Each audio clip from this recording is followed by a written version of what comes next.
Peter Thiel është personazhi që na ndikon ditën e sotme për të përmbyllur javën ashtu siç duhet dhe për të na treguar një qasje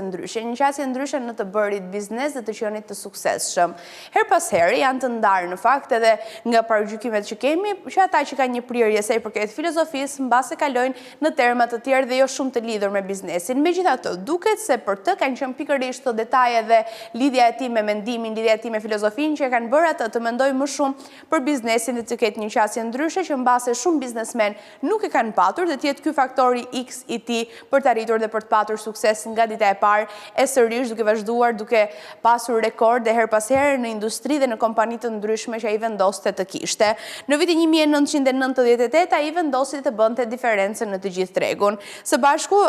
themeloi në fakt edhe arriti të bënte diferencën edhe me PayPal, sepse ka ditur që nga atë moment që do të bënte një diferencë të madhe në dërgimin e pagesave online, deri në aso kohë nuk ishte e njohur dhe nuk mendohej se do të vinte një ditë ku do ishte krejt normale të bëheshin pagesa të tilla, por ai së bashku me Elon Musk që e dim fare mirë të gjithë rrugtimin e tij edhe emrin që është bërë një kryefjalë anë mban botës së fundmi edhe për shkak të ngjarjeve politike, por sidoqoftë ka qenë pikërisht ai së bashku me Elon Musk dhe me miq të tjerë revolucionarë që kanë arritur të krijojnë këtë qasje për të ndryshuar të gjithë mënyrën se si bëheshin pagesat online. Patjetër që ka pasur vështirësi të shumta, patjetër që ka patur kontradita në çdo moment të karrierës së tij, sepse ishte një fushë pa eksperimentuar, kështu që secili gabim do ishte i tij i pari, nuk mund të mësonte nga gabimet e të tjerëve, por mbasi kjo ka qenë mënyra më e mirë që ai të qasej edhe të ndihmonte e të ndikonte në të njëjtën kohë.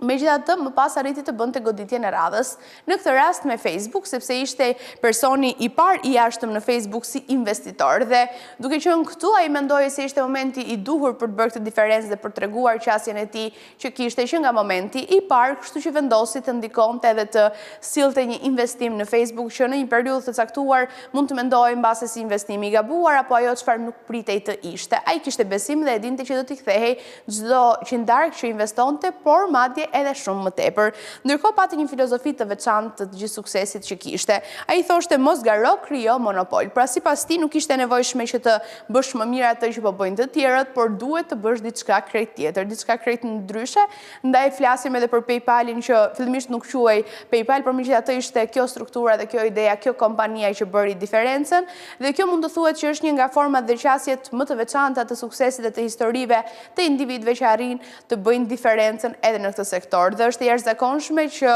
në një botë ku vazhdon të ketë ndryshime vazhdimisht edhe të ketë gjëra kaq të veçanta që kanë dalë tashmë dhe duket sikur çdo gjë që ne mund të mendojmë për ta krijuar është menduar edhe është krijuar nga dikush tjetër, të mendosh gjithmonë për të bërë diçka ndryshe është një virtyt edhe një vlerë e jashtëzakonshme që duket se ta garanton suksesin dhe të bën të jesh lider në të gjithë tregun. Është një mbështetës i idesë së shtetit minimal dhe të individit që arrin ta krijojë botën e vet. Dëshiron të lërë në dorë njerëzve të gjithë ato çka duan të kërkojnë dhe duan të arrijnë në karrierën e tyre. Ndërkohë diçka që të bën përshtypje, patjetër edhe ai ka munduar të ndihmojë edhe të tjerë siç e ka ndihmuar edhe atë, si një filantrop. Por ajo çfarë të bën përshtypje në këtë rast është se ai është filantrop vetëm për ata që kanë arritur të gjejnë paqen e tyre, të braktisin shkollën për të vazhduar dhe për të investuar për atë çka ata kanë menduar se është e drejtë dhe e saktë në momentet e duhura. Kjo u bën përshtypje shumë individëve në fakt, sepse është vërtet një veçori që mbase për shumë biznesmen të tjerë nuk e kemi hasur, megjithatë shembulli i ditës së sotme na tregon që mund të ndodhë dhe mund të funksionojë edhe në këtë mënyrë. Ndërkohë ne mund të flasim patjetër për shumë detaje të tij, por ajo çka vlen për të theksuar janë të gjitha mesazhet që ne marrim nga secili detaj dhe secila risi që solli në teknologji edhe kudo tjetër ku vendosi të ndikonte. Kështu që shpresoj që këtë të premte që secili t'i ketë ndihmuar edhe t'i ketë ndikuar sadopak.